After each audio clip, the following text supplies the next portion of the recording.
Bonjour à tous et bienvenue sur la chaîne RCB Racing. Donc aujourd'hui on se retrouve encore avec notre petit Vortex et on va essayer de voir aujourd'hui comment on démonte notre moteur et comment on peut le changer si jamais j'ai eu un problème avec le moteur. Donc c'est pas très compliqué, il va falloir dans un premier temps, bon, vous pouvez commencer par venir débrancher les deux petites prises et les deux petites cosses là du moteur, ça ce sera fait. Donc vous pourrez pas vous tromper derrière, c'est les couleurs qui correspondent, le noir avec le noir, le rouge avec le rouge.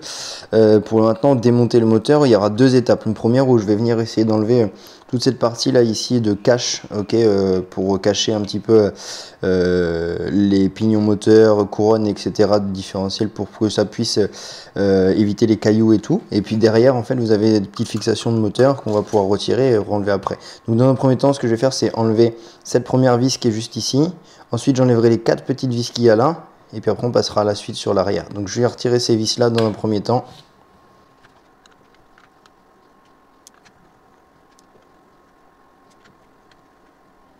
Ok, donc j'ai retiré toute cette partie. Donc ce qui va se passer, c'est que là, si je viens tirer un petit peu ici, vous allez avoir cette partie qui va venir s'enlever.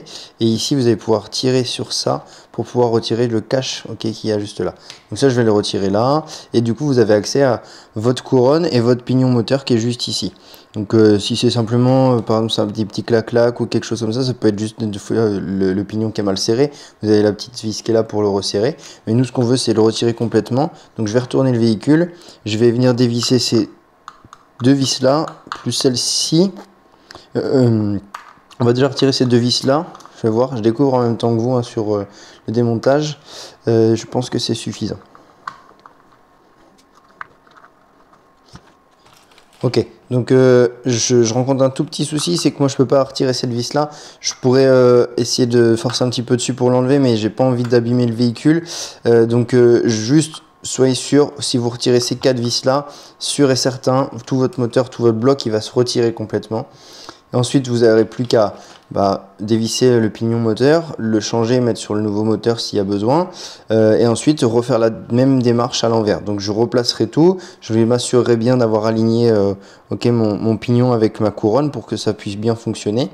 Et ensuite je viendrai remettre mes vis ici sur l'arrière. Je suis désolé hein, du coup j'ai pas envie de forcer, c'est pas mon véhicule donc je veux pas l'abîmer plus que ça. Je remets les vis qu'il y a ici, je remets les autres vis que j'ai juste là.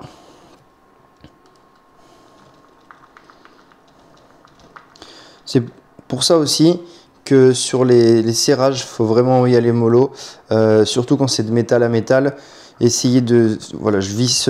c'est pour ça aussi que je prends peut-être du temps, mais j'utilise toujours un tournevis. Parce qu'avec des visseuses, c'est bien, mais sauf qu'on n'a pas la maîtrise du serrage. Et sur des petits modèles comme ça, en fait, si je serre fort une vis, derrière, ça peut se bloquer. Et puis que le jour où je veux redémonter ça, c'est mort. Donc, essayez de faire attention à ça. Donc, ensuite, ça, pour le remettre, je vais venir retirer ici. Je vais replacer toute cette partie. Je vais pouvoir remettre cela. Et ensuite, j'ai plus qu'à revisser mes 5 petites vis. La première qui est juste ici, que je vais venir remettre. Hop. Et ensuite mes 4 grandes vis que je vais revenir remettre là.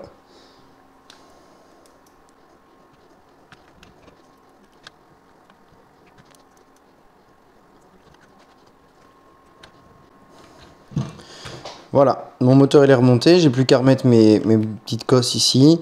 Donc je vais venir les remboîter bien comme il faut. Et ça y est, je peux pouvoir remettre mon véhicule en fonctionnement. Et normalement tout va fonctionner parfaitement, je vais pas avoir de soucis là-dessus.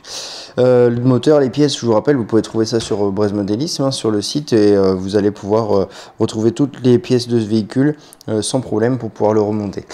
Voilà, j'espère que ça vous aura plu. On se retrouve bientôt pour le SC et peut-être voir aussi sur la transmission arrière, etc. Voilà, merci à tous, au revoir.